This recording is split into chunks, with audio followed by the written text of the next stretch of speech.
Yes, guys, now we are on the fourth email response that you might get from KCC.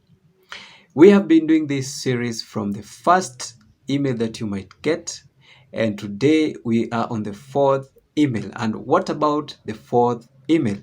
Let's read through. Thank you for your inquiry.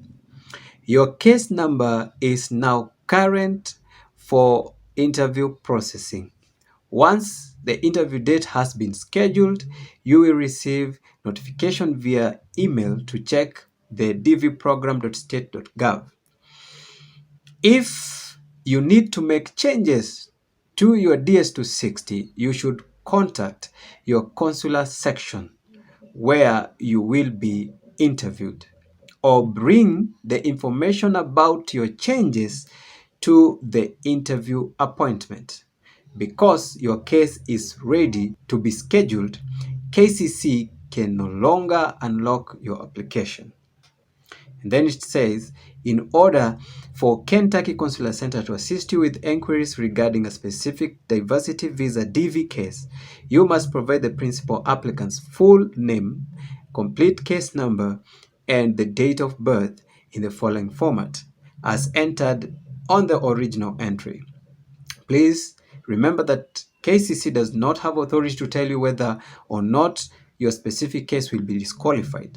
Only the consular officer can do that at the time of your visa interview. Do not send any paper document to KCC, and so on and so forth. Now, this is the fourth kind of response that you should expect.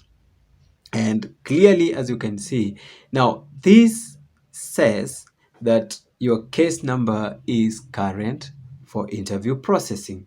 Now, this response, you only get it right, you only get this kind of response after your case has become current.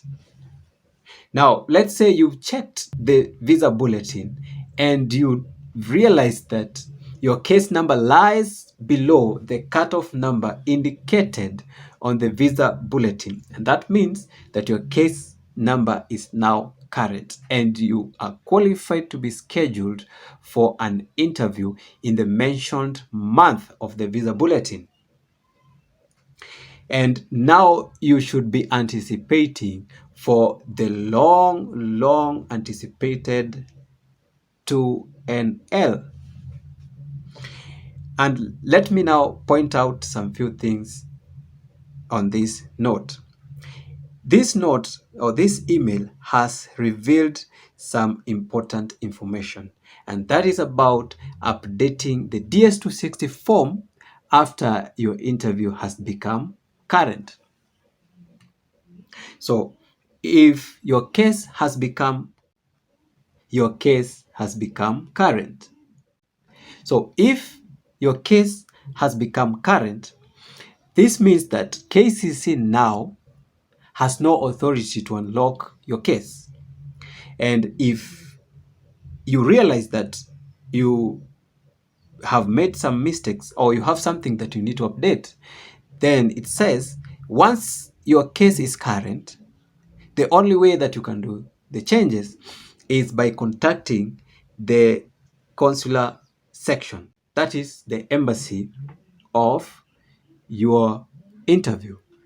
That is the only way, because they are the only one who can unlock at this point. KCC has no authority to unlock a case that is current. Alternatively, it says, come with those changes that you are intending to do to the interview. At the interview, you are able to change those details, and you do this specifically on the first desk that you go, where you are requested for the documents. You can do the changes. So this is the major point that has been emphasized by this note. And one thing that I have forgotten to mention in the other later videos is that do not send any paper documentation to KCC.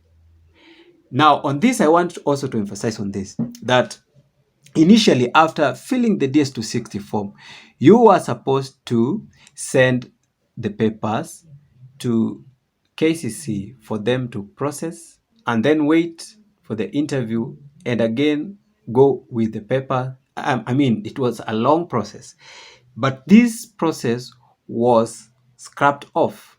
So after filling the DS260, you only are required to wait for the second notification letter, and after you get the second notification letter, then you can go with the documents to the interview. Only that.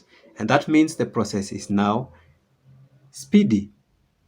So thank you guys for watching this video. I know now you have the concept of this response, and please, if so, don't forget to strike that button and subscribe and put the notification bell on. That is important, because if you don't, then you won't get notified when I post a video. And also, please like the video. The algorithms, they favor the likes. But if you don't like the video, you can also dislike. But why should you? Because I know it is informative. Now, let's meet in the next video.